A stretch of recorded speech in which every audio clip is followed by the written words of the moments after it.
What is going on, ladies and gentlemen? Welcome to the Gravity Podcast. I am one of your hosts, Chris. Thank you for choosing to tune in today. Hey, folks, it's a new year, and I'm excited. I don't know about you, but I enjoy using these natural start and stops in life to do an assessment. How am I doing? How am I doing in the areas of life that matter to me as a father, as a husband, in my profession? Am I a good leader? Even if I think I'm good, or even if I'm getting feedback that I'm good, how can I get better? And today's guest, Chief Marcia Harnden from Albany Police Department in Oregon, is going to help us with that. She's going to give us a lot of perspective on life and leadership, and I'm excited for her to come on the show. But before that, folks, I want to talk about an organization that I haven't talked about in a while. I haven't talked about Service Peace Warriors. Service Peace Warriors is a 501c3 nonprofit that's dedicated to our nation's heroes. That's right, the men and women that are returning from war with war-related either post-traumatic stress or other injuries. Service Peace Warriors has their back. They're raising all the money. They're training up both the veteran and the service animal, and they're equipping the veteran with the healing power of a dog, and it is absolutely remarkable. But then they took it a step further. They started Maddox Dog Training Academy to further fund Service Peace Warriors and to equip first responders with service animals as well. Folks, if you haven't checked them out, please do. servicepeacewarriors.org. Check them out. It's worth your time. With that, folks, let's get into this interview with Chief Harnden. Chief Marcia Harnden, welcome to the Gravity Podcast. Good morning. How are you doing today? Good. It's one day closer to Friday. Yes. And we're in this Christmas season. This will go live after Christmas, but that's where we're at right now as we're recording. And I don't know about you, but I enjoy the tree and the lights and wishing for snow. All of those childhood things that I did, I find myself still wishing for some of those sometimes. So yeah, we may actually, you in particular, but we may see some white stuff on Christmas Eve, sounds like. So we'll see. As long as I don't have to drive in it, I'm fine. I'm old enough. I don't just leave it in the mountains. That's that fine. is totally the way I feel. Like I don't want to drive in it. Like I want to be in my house with a hot cup of coffee and just watching it fall down. And then I want the road crews to go out there and clear it all out of the way so that we don't have all the accidents and all the other consequences that come with slippery white stuff. Yeah, absolutely. Hey, Marcia, for folks that don't know you already, can you introduce yourself? Sure. I'm Marcia Harnden. I'm the chief of police in Albany, Oregon, a little city of 60,000. I say that with a tongue in cheek because it used to be a fairly small town, but rapidly growing. It's about an hour south of Portland, Oregon. Been here for just about 4 years. This is coming up next month is 4 years here as the chief.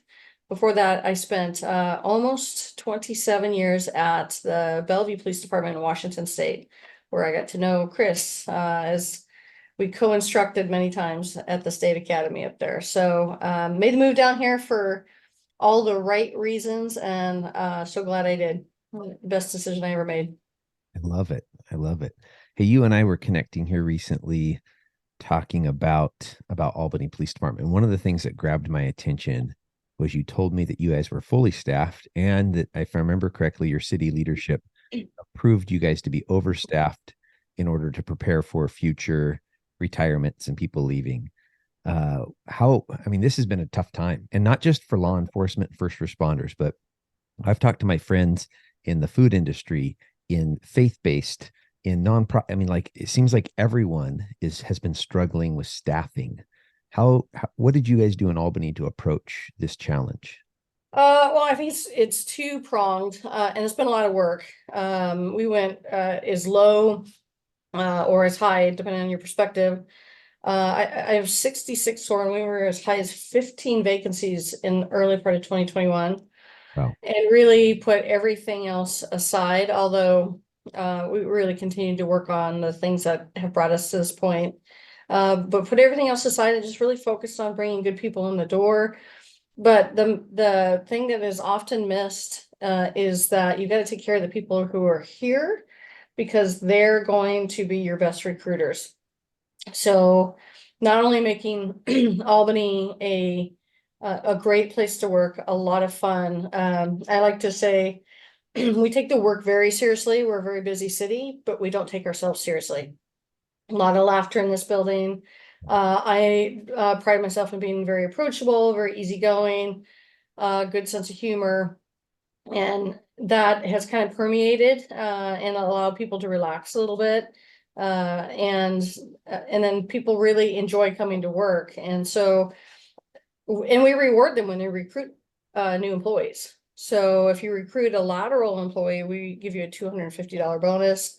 We give you a gift card if you recruit an entry level. And we've had surprising success in the last year of recruiting experienced and lateral officers. And that's all because they see something here that's not at their current agency, and they want to come work here. They might be relocating anyway, but everybody around us is hiring. So what is it that we're doing? And we really just try to make it a home for people to come and enjoy. They get to do police work. It is, we go and hunt down bad guys, even with some of the law changes that make that a little bit more of a challenge.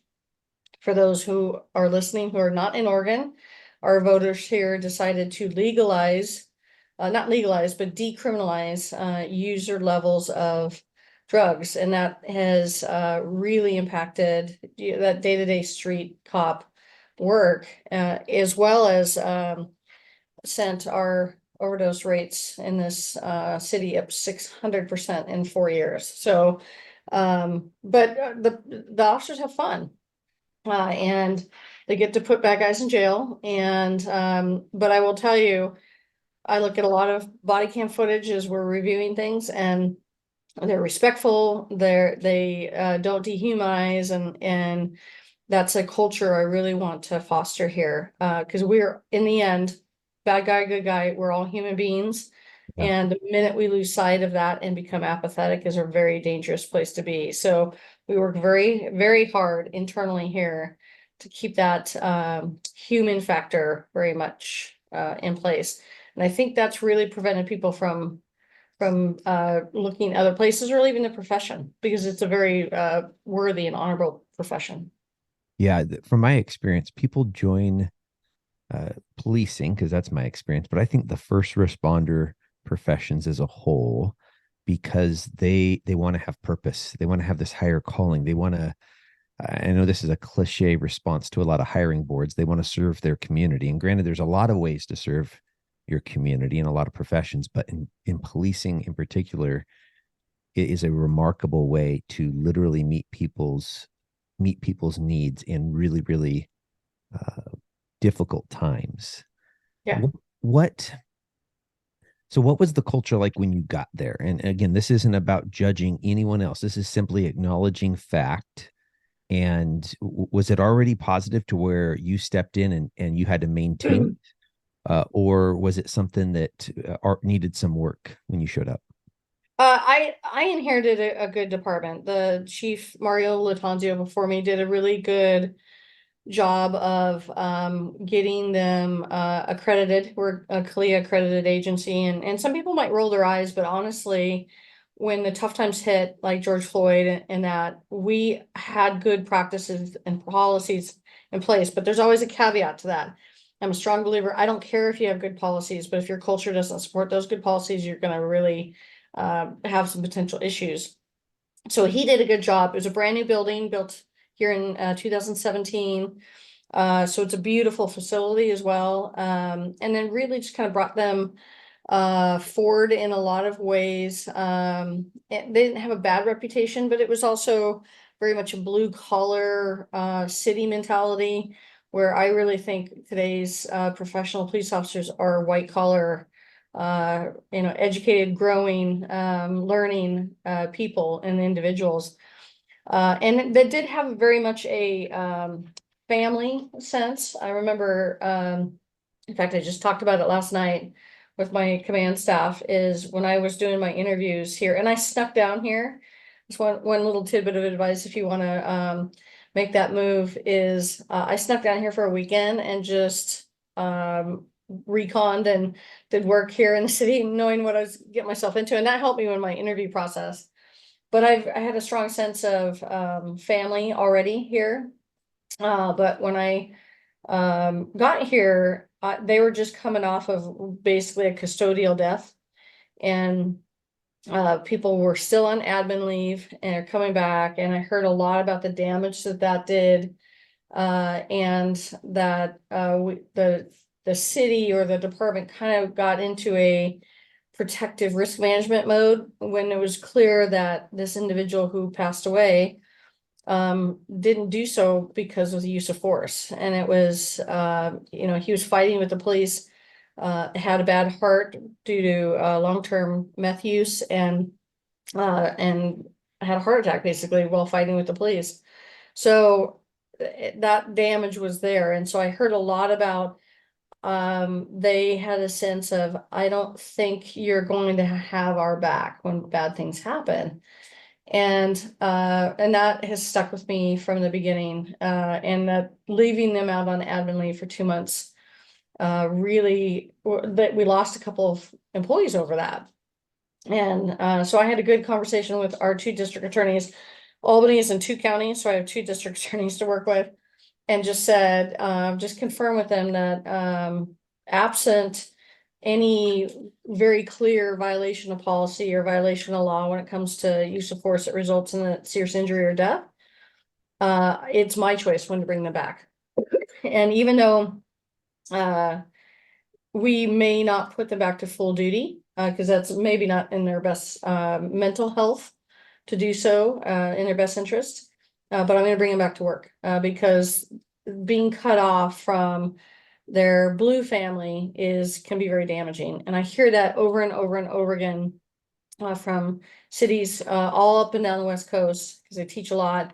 And the damage that is done by that, you can bring them back, you can make them feel part of the family again, but also protect your city by not having them work the street until the issue is resolved. And that is a major change that occurred, that I heard about from what was here before. And I knew that Chief Latanzio cared about the people here. There's no doubt he's a good human being. I was lucky to have a week overlap as he was retiring. So we actually transitioned, and that almost never happens.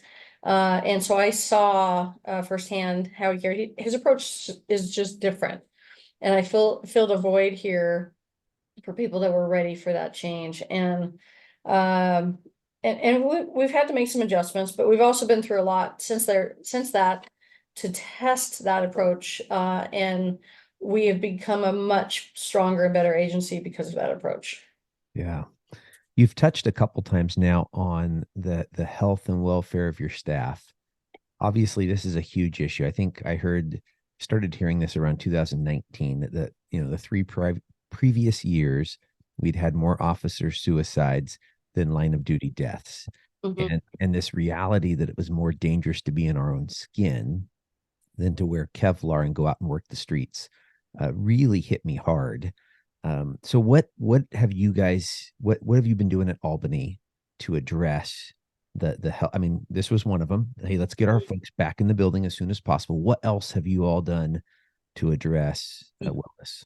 Well, how much time do you have? Because it is really what we're about. I hear over and over, and I know you do too, about, it's best practice now to have a wellness program, blah, blah, blah. Totally on board with that. But we have looked at it from the aspect of, we want a wellness culture.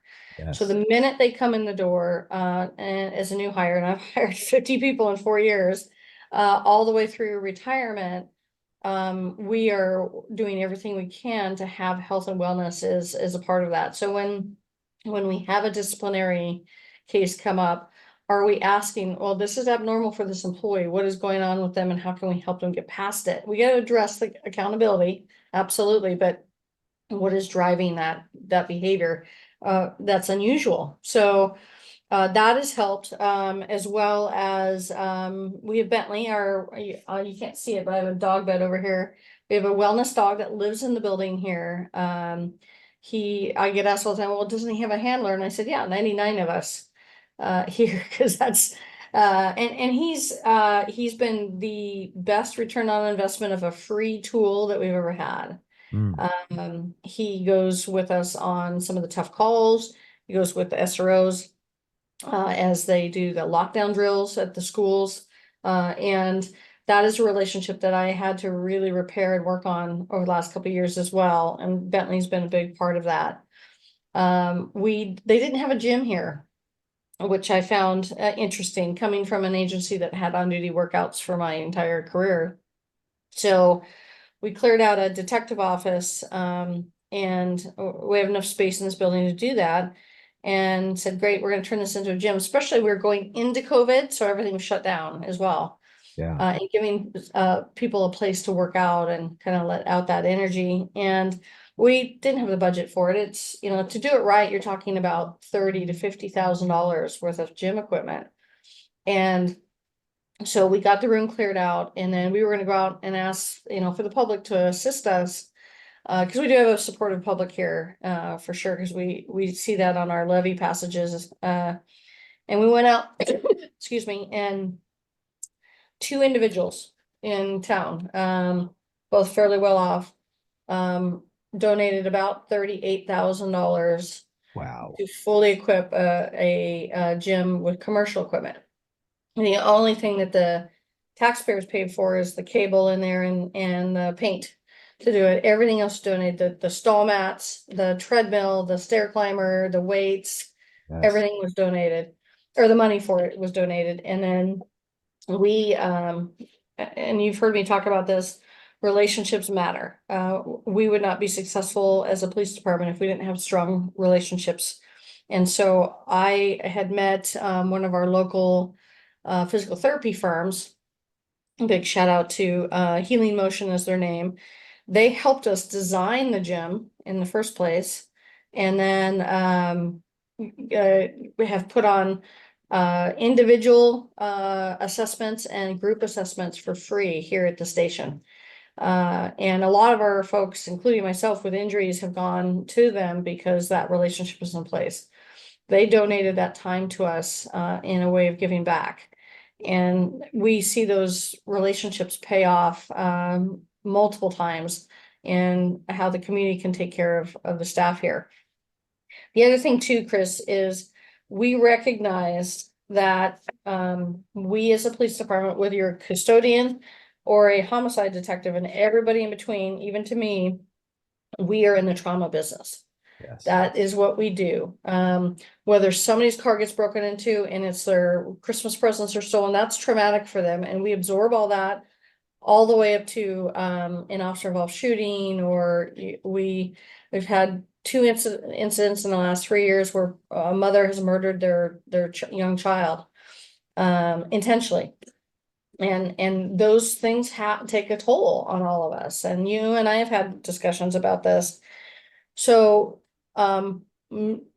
with that mindset of that's the business that we're in, you build your systems holistically through the department to help address and mitigate the impacts of that. Knowing that it's going to have an impact, having systems in place to do that. One of the things we did here is we've all heard about administratively, which is what we do for critical incidents, officer involved shootings, things like that. Well, we bifurcated that process, and there is still admin leave. It's mostly a disciplinary thing. Oh, there go the heroes driving by. You'll hear them in the background, the sirens. There they go, the heroes in the red trucks. Sorry. So we still have admin leave, but we created a section called critical incident leave, and that allows command staff and supervisors to say, hey, I have an employee that really didn't handle this call or this incident well, or it's having an impact. Can I unplug them for a short period of time to give them time to kind of process that? Because we know it takes about 3 days for the body to process those chemicals and that reaction that the body goes through when they're exposed to a critical incident. Yes. And that has been hugely successful for us, and we've had to adjust it, and we made an adjustment after probably the biggest tragedy that we've experienced here was I'll always remember It's about 5 o'clock in the morning, in June of 21. And I get a call from one of my lieutenants, which is not unusual for me to get woken up with a notification. And I'm like, I thought it was a little bit odd that he was calling me, not a captain, but well, it was he is a father with 3 daughters. One daughter was married to a Benton County Sheriff's deputy that lived in our city. They lived next door to each other. So Robert Hayes is his name. Lived next door to his daughter and son-in-law, Paul Lancaster. And I answer the phone, and Robert is hysterical on the phone, saying that Paul had just killed himself. And so I'm waking up to this. And one of our captains was out of town at training in Las Vegas. And this was the first test of that policy. We also had a policy or a practice of, when these things happen, we have an operational command response and we have a people command response. So oftentimes when we're busy getting stuff done on the call or on the investigation, we tend to forget the people. So one captain handles the operation piece and one captain handles the people piece. And in this case, the people piece came to me because the one captain was out of town, and very soon after got on a flight and came home is the right thing, leadership thing to do. Yeah. And I just got to the scene and just kind of managed the humanness of this. And I speak to you about this with full permission of the family. They want to talk about it, and we've made, as an agency, said we will talk about this. And then I had to call the sheriff, brand new sheriff in Benton County, great human being by the name of Jeff Ben Arsdal, and tell him that his deputy was dead. And so we navigated that process. But what we found out is that this incident impacted staff to the point that they could not work, but they were not even on the call, if that makes sense. You know, they had a relative or a friend die by suicide, and they could not function. And so I made the command decision, let's extend this policy to anybody impacted by this. And then we went through the usual discussions with folks. And that really helped us, one, come closer together as an agency, and then also take care of those people very deeply affected by this tragedy. And we as police leaders need to do this better. I was at a conference in Bellevue where I heard from an individual that worked in a comm center somewhere in the Midwest, a large one, and they had a dispatcher that died of an aneurysm at their console while on duty, and the chief of that agency had yet to come down and check in with the dispatch staff. Oh, ouch. And that is a major failure as far as I'm concerned. When these things happen, your people have to come first. Even if you have an OIS and you know that there's certain legal processes that have to occur, it's the same in Washington, same in Oregon. We can't investigate our own. We have to have an outside agency, but we can still take care of the people and still meet those legal obligations that we're required to. So that was a major shift for those really bad things. And we did alter the policy on that to extend the language to anyone impacted by it. And I also firmly believe that just because you're not wearing a badge and a gun doesn't mean you're not impacted by something bad that happens at your agency. Our dispatchers, our records, even our custodial staff. Mike Johnson, our good friend Mike Johnson, likes to say, everybody that has a card key to get into the Albany Police Department solves crime in the city, whether you're a custodian or a dispatcher or police officer, whatever. Everybody's responsible for public safety in the city because we're a team. And my philosophy is that we've got to take care of them as a member of this organization. So, and that honestly, I think has made a bit of a difference. We've heard from a couple of our officers who have been through critical incidents. We've had several since then. You would really think that we're like, what the hell? This is city, 6 homicides this year. Wow, what's going on? But I've heard from people, especially that have come from other agencies, that they don't believe they would have been taken care of in the same way at their previous agency. And that is sad to me. that this is such an easy thing to do. I don't know why we continue to struggle taking care of our people. Can I push back there just in case there's any chiefs listening, any command staff listening, and they have this thought going through their mind? I want to ask it. What about people abusing that? What about people being like, oh, I'm affected. I want to have a free 3-day weekend. What do you say to that? We've had this now for 4 years. Not one person has had that. And we've used it for people who have unplugged for a week to go dry out. They're got into the adult sauce a little bit too much. But if they're out for more than just a couple of days, we ask them to give us a reentry plan. What's the plan moving forward? So we don't have that happen. But honestly, Chris, is not happen at all. In fact, twice now, our detective unit, who they pick up that work and continue it after that, the dust has settled out on the street.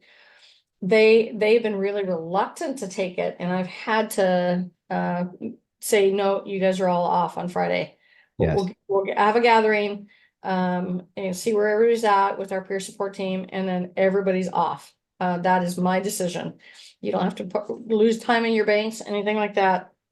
Leaders need to recognize that it's a management right. Actually, I'm not taking their pay. I'm not doing anything.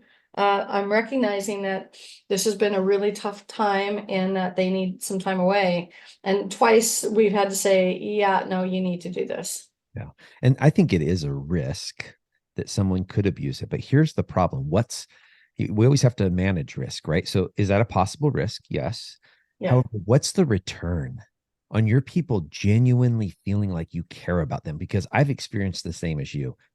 The people that I've worked with, they aren't going to abuse it. In fact, they're going to not use it because they don't want to, that they have this internal drive as public servants that I don't want to, my partners to not have support today. I don't want them to be working short. That's what I've seen from first responders, from law. Yeah. Oh yeah. Yeah. They're going to do it to their own detriment, to us, to where us as leaders can say, hey, no, you need to go home. No, I don't want to. You need to go home. I had some SWAT folks that worked all night, and I'm sitting in roll call, and there's an OIC working that day. So we don't have corporals. We had OICs where I was working last. And so it was an OIC that was in charge. And it must have been a Friday because there was only one commander and like me and another sergeant in the room. And the OIC makes the comment that 2 SWAT guys were out all night and didn't get off the mission until 4:30 a.m. And now they reported for work at 6. And so we get done with roll call, and I grab the commander. I'm like, hey, we need to send them home. Mm-hmm. They came in and checked. They said, hey, how are we doing for staffing, OIC? And the OIC said, we're at minimum. And they said, oh, okay. And they went out and started working because of this internal instinct of, I don't want to leave my people short. I want to be there for them. Well, we got together, the commander and me and the OIC, and we all agreed we're sending them home. We know they haven't slept all night. Medical science is telling us that they might be a 0.08 due to lack of sleep deprivation. We're going to send them home and call some people in so that we don't have people driving fast police cars and guns on their hips with a lack of sleep. But I feel like that's a different culture. I can tell you throughout my career, getting called in as a detective, I would work all night, and then I would go and work that next 8-hour shift just because I felt like that was what I was supposed to do. Yeah. You're going to get me going on sleep and its impacts on our overall health. And I know you've heard me talk about it in classes, but it is the enemy of our health and public safety. Everything, cardiac health, mental health, cognitive health, bone tissue structure, all is grounded in the need for sufficient sleep. And we chronically deprive ourselves of that. And I would challenge your listeners. Does anybody have a nap policy? Ooh, I was going to ask you this. Keep going. Tell me more. We do have a nap policy where we allow, if somebody's struggling, a young mother or father, or somebody just didn't sleep good, or they're old like me and can't work a graveyard all the way through. We have the ability in our quiet rooms for them to go and shut their eyes for a 60-minute time period once they notify a supervisor, and take that time to kind of regenerate. Now, a 60-minute nap's not going to solve the problems, but it's going to give them that little boost to get through their shift safely. There's huge risk in tired first responders out there for driving. I've experienced in my career where I've had, I've driven a couple blocks and not remembered it because I was just so rummy. Yes. And we had when I was at Bellevue, we had a Seattle police officer get into a major crash. He's lucky to be alive, where he was tired on his way home. And I think it was their third watch. And he was driving from Seattle to, I think Easton or Cle Elum across Interstate 90. And it was snowy, kind of crappy weather, and fell asleep at the wheel and rolled his car. We don't even know how many times. I didn't even know what kind of car it was. It was so badly damaged. And he survived that. And so that's a risk, putting my risk management hat, that is a risk. And I'd rather have them come in here safely, shut their eyes for a little bit, kind of get that regenerative little cat nap, and then go back out and be safe than risk anything else. The other thing that we do, and that this is how it's more commonly used, because people, again, don't abuse it. I'm having problems getting people to actually use it because of that mentality of, well, I don't want to let my teammates down and have them take my calls. But we have a device here. Actually, we have several. We just bought a couple more, called the Alpha Stem. It's a cranial energy device that our local clinician got us into. That one, it was designed for kids with severe autism, but it was the benefits to first responders is that it helps with anxiety and helps recirculate sleep patterns. And we've seen tremendous success from it. In fact, and we don't track it because it's a medical device, so we don't track it. We just ask people if they check out. We have a checkout unit that people can take home, that they get it back to us so that other people can use it. And more times than I can count, we've said, hey, we need this right now. Whoever's got it, that's great, but we need it back for a short period of time. And that really resulted us in buying 2 more here for the Oh, agency. wow. So what does it do? I've never heard of this before. It's basically it sends low energy into the brain. We actually put like little earring things on, and it's about a 20-minute session. I no longer have sleep issues, so it didn't do much for me, but it has been really helpful for other people here.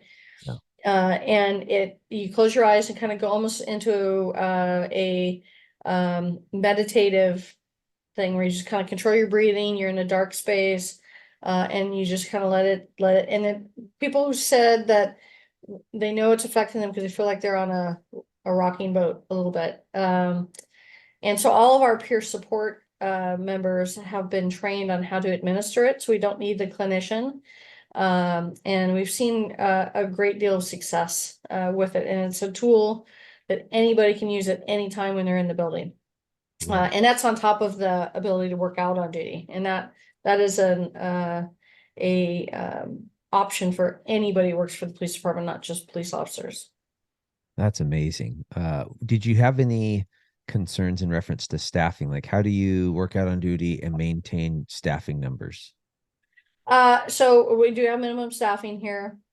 And when things were tight, it's tough during the day. We are so busy during our day shift that it doesn't often happen. You can do it a little bit maybe on Saturday and Sunday nights. We're on the Pittman 12 schedule, so 2 days on, 2 days off, 3 days on, 3 days off. So every other weekend they get a weekend off. But they work 12-hour shifts. And then the one thing I really want to change is getting them off of rotation. So we rotate them days to nights every 2 months. We either have to increase that time slightly because it's healthier, or get them on permanents. But the flip side of a permanent shift is that you don't have as well-rounded individuals. So they don't get a chance to do all that great follow-up and experience that you get during the day. But you also don't have the proactive time that you would have at night by just staying on one or the other. So I really have let them drive that. And we talked about a recent change, and they don't want to change. They're happy with their teams. So, but some of them would like to get off that 2-month rotation. How do you work with your unions? I know that's a challenge sometimes for chiefs, for command staff. I know it's a challenge for unions. How do we work well together so that we don't create these us and them mentalities? Wow. Easy questions, Chris. It's actually I'm very blessed. So I came in 2020, and Robert Hayes, who is Paul Lancaster's father-in-law, was the union president there. I actually happened to know him from the DRE world, and he was the only person I knew down here, and he was the union president. We worked through some challenges. My very first day, we had a major criminal allegation come to light. And I'm looking at him as a union president, and then they brought it to me, and that tells you something when the union brings you an issue. And I'm like, oh, thanks, so much for a honeymoon period, right? Breaking Little me did I know in. the COVID was, a month away. Yeah. So, but it's honestly, it's about relationships. There's a little bit of an adversarial situation just based on the nature of the relationship. Yeah. The union leadership, their role, and it helped that I came from that. I did that a lot at Bellevue. Over half my career is involved in the union leadership. But their role is to protect the working conditions and the employee rights of the employee. My responsibility is to protect the city and make sure that we're a professionally functioning police department, that we're good stewards of public money and things like that. Well, we can marry the two by working together. And so when it comes to discipline, getting them involved early, making sure that they're aware of it. And we actually send both the command staff and the union leadership go to the same training. It's an organization called the IRIS, and fantastic employee rights training, collective bargaining training, and the like. And so we've learned from the same people, but from our own perspective, points of view. And so we've navigated, knock on wood, I think this is wood on my desk, is not one grievance in 4 years. And we've worked through some pretty significant issues. And so I'm very blessed. I have a new union president. He's been there a couple years as a sergeant. We tackle things early and try to work it out rather than just file grievance, ULPs, and the like. There's a time and a place for that, no doubt. But we are going to be a better police department if the union and the administration can have a collaborative relationship, and I believe we do. If we see kind of red flags with an employee, a lot of times we can say, hey, you can have conversations with this employee that we may not be able to, but there's trouble coming if this behavior doesn't change. And that's a fantastic place to be. Yeah, I love it. Working collaboratively together. I remember in our side conversation, you shared with me just the support from your city leadership. I think in particular your mayor. How has that impacted your leadership? For sure. I have both a supportive city council, supportive mayor. Both mayors, I've had 2 mayors now, have been very supportive. And a lot of that I put that credit on my boss, the city manager. He is not hands off, but he's trusting and supportive. So when I call him and say, hey, boss, we just shot this individual on this call, he's like, how can I help? And earlier this year, we shot and killed a African-American man in town, and that sends the heart rate of any chief through the roof. It is a completely legal, justified use of force. The individual pointed a firearm at 2 officers, and it was suicide by cop type situation. But when you have an individual that is of a race that has a rocky, and we were just coming, it was right after Tyree Nichols case, and being able to call my boss, and my mayor is black as well, and to say, hey, this is what's going on, be as transparent as possible, own what we need to own. And in this situation, I don't know, we've looked at it very, very in depth, as has a bunch of attorneys, and I don't, absent not even being there, I don't know if we could have done anything different. And just having that support, and that. So, yeah, we're very lucky. Alex Johnson is our mayor here. His mom was a police officer, so he has that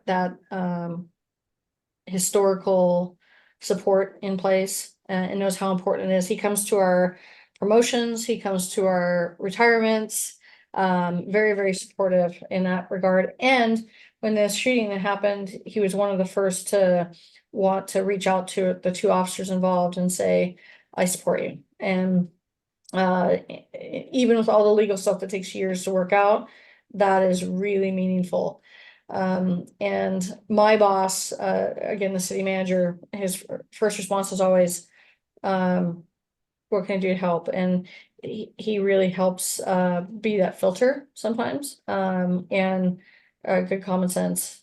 I told him he's not allowed to retire until I retire. So I love I'm going to call it his default response. That's what I'm hearing you say. How can I help? How can I support you? There might be more questions that we need to ask. However, that being as leaders, our default response being, how can I support you in this challenge that you're currently facing?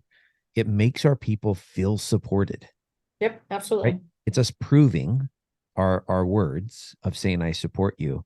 And then when they call us and that's our default, they're going to feel the support. They're going to feel the support.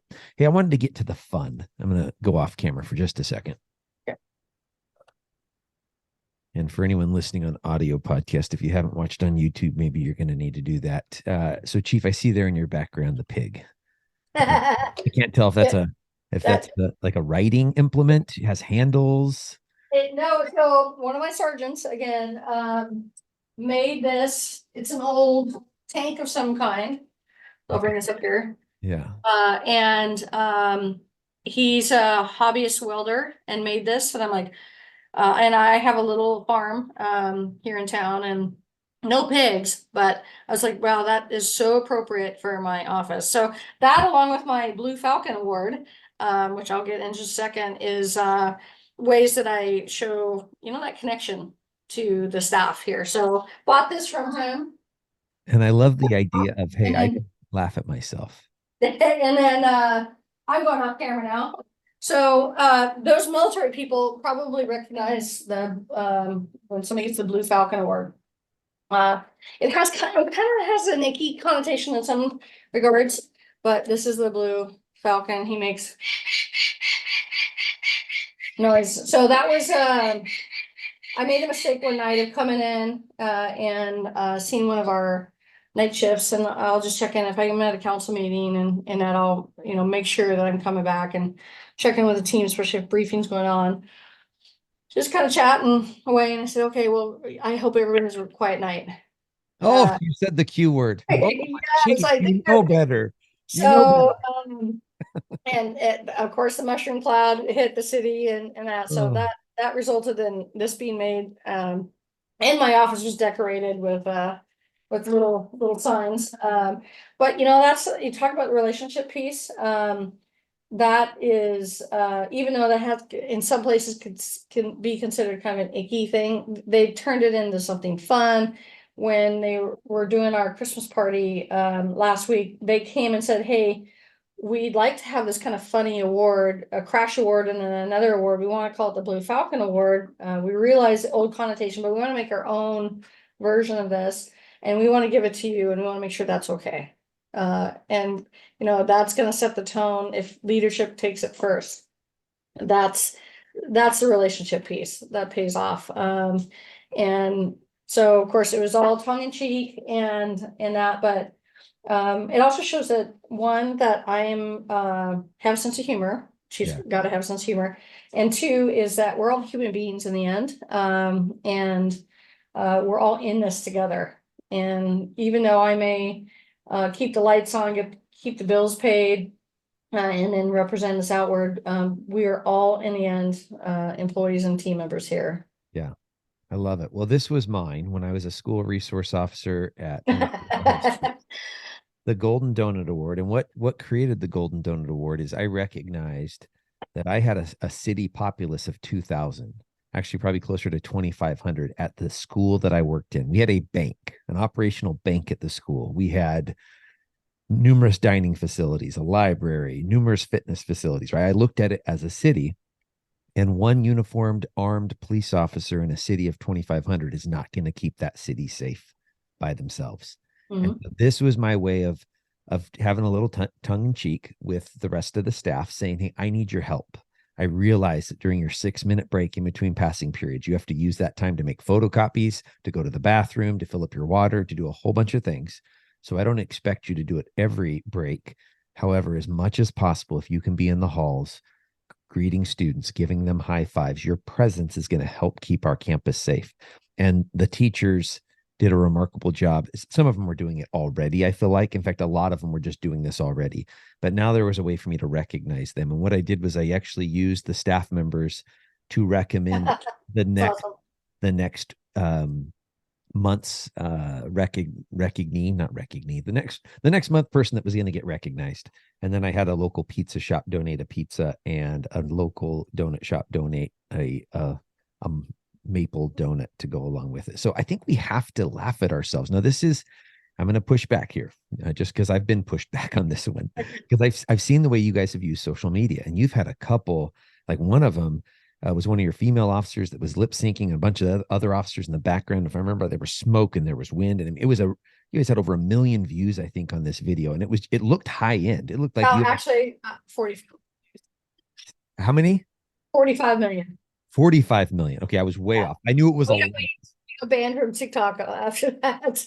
Oh, did you? Okay, very Yeah, good. they were on our second account for TikTok. Yeah. So So just the point is you guys weren't afraid. You as a leader, and your folks as well, weren't afraid of having a little bit of fun on social media. Here's the pushback. Is there a concern? Is there a concern that, hey, our folks, when someone calls 911 in Albany, they want a professional police officer showing up, not someone that can sing and dance? What would you say to that? um, I think if you look at the totality of what's on social media, you'll see that balance. You'll see that professional work. We very frequently will post awesome work that people have done and recognize officers. When we get thank you letters, things like that. So it's a balance. It's educational, informative, and human or funny.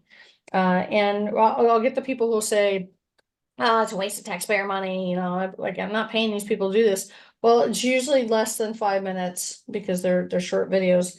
And every single entry level person I've hired in the last 2.5 years has said, in fact, even our laterals, this looks like a great place to work and I want to work here. Yes. And we've hired, we have another one in the background right now. We've hired 6 experienced or lateral people in the last year. And all of them are saying, I came here because this, you know, the culture. And so what you're seeing in those funny videos is our culture. That's our sense of humor and our humility and the self-deprecating humor that is there. And there's one out, you'll have to check it out. There's one out. You've all seen the John Travolta Santa commercial where he's to Saturday Night Live. We redid that with a police officer, and so that's out there. And this is not somebody I would ever think would do this, but Laura, our social media person, is fantastic in getting people just to kind of say, "Hey, let's just have fun with this." You see the hundreds of videos and photos of Shop with a Cop, which is a fantastic uh, event that police departments do every year. We do it as well, but we had fun with it and poked fun at ourselves. There's 2 officers skateboarding through the aisles at Walmart, and I wish Laura had posted the picture. We had 35 police officers at this event. 35. Out of Most of it, 60. yep. And well, we had 4 from the sheriff's office and 2 troopers, as well as some professional staff that help do all the wrapping. I've never done these a lot, and I've never seen that level of involvement on this particular event.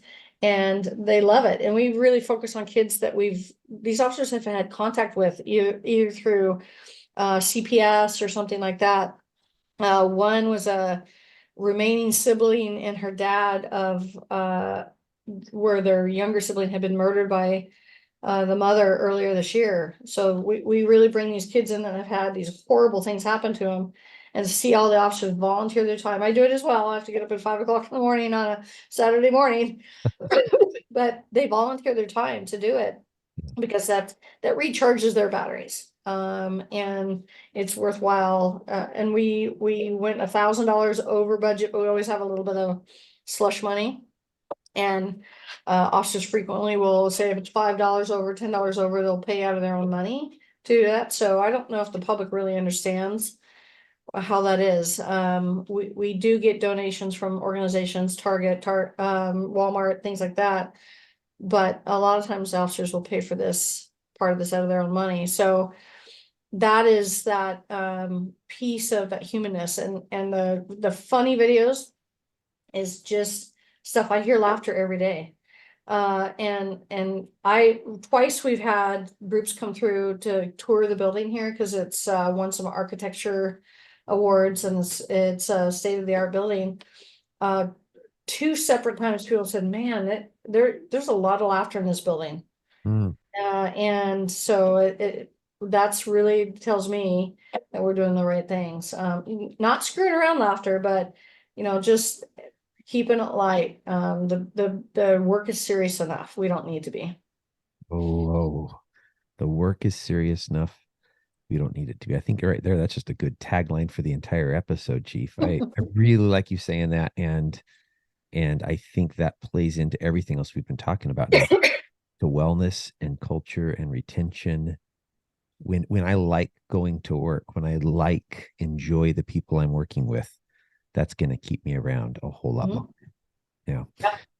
Hey, for folks that maybe haven't checked out Albany Police Department and some of the stuff we've been talking about here, or people that are just interested in following some of the leadership content that you are talking about, what are ways that people can connect with you or the Albany Police Department? Yeah, we're at albanyoregon.gov now. It's got into the modern age of proper cybersecurity web addresses. We just switched. So you can find us there. We're very active on social media, like you said. Part of our strategic plan is to increase our followership on social media. One, because it's a great tool when we need it to be. So when we push out missing persons information, those same people who constantly look at our funny videos are getting, hey, I'm looking for this lady that has dementia, and keeping their eyes open. And that's the payoff on social media, is that if you have a strong following, when you put out stuff, we had a 9-year-old developmentally disabled kid go missing right near the river here. We're right in the Willamette River. That posting on Facebook was shared 3,000 times in 1 hour. And that's huge. And that's the benefit of having that level of followership. So it's a balance on social media. But we have 60,000 residents here in Albany, probably a little over that in the next census. We have 52,000 followers on Facebook. Wow.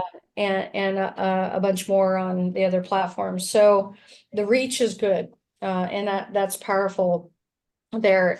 And then I just completely lost sight. Oh yeah, you can follow us on forgot where we were for a second. You got me on my soapbox, Chris. Like it. So you can follow us on our social media. It's Albany, Oregon. We frequently get calls or confused with Albany, New York. Not the same place. Not even close to the same place.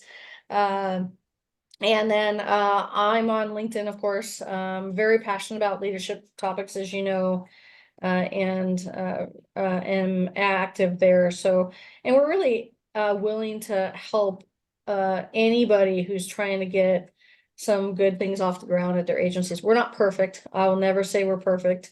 We still have things to work on. But we really try to be the example of what police departments should be, both internally and externally. I think a lot of chiefs figure, oh, I gotta have good policies and I gotta look shiny and trustworthy to the outside. Yeah, absolutely. But if there's toxicity and distrust on the inside, that's gonna eke out. And that's why we invest in the culture here to make sure that our staff feels empowered and trusted and human, so that the bad things don't eke out on the outside. Absolutely. Well, for the listeners, all those links will be down in the show notes. Chief, time is my greatest commodity. I can't make more of this stuff, and you've given me a lot of viewers, not just in this interview, but in the friendship outside of this interview. Thank you so much. You're welcome. Have a great day. Wow, folks, what did you think about my interview with Chief Marcia Harnden? Really enjoy the time I get with her. She was my leadership instructor, and I get the opportunity to co-teach with her at times. Just some great life perspectives and leadership perspectives. Hey, Jaimie and I want to hear from you. How are we doing here on the podcast, folks?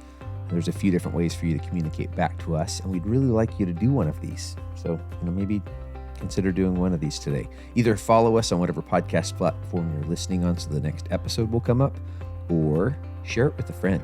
Hey, I'm getting some perspective on this podcast. You should listen. You can also rate and review us on Spotify and Apple. There's 5 stars waiting on our main page. We'd really appreciate a 5-star rating if we've earned 5 stars. If we haven't, keep your star. Shoot me an email at chris@gravityct.com. Let us know how to make it better. Future Marriage Monday topics or guests for me to interview. Folks, we only get to live this life once. Go out and take care of the people in your tribe. Take care of each other. God bless.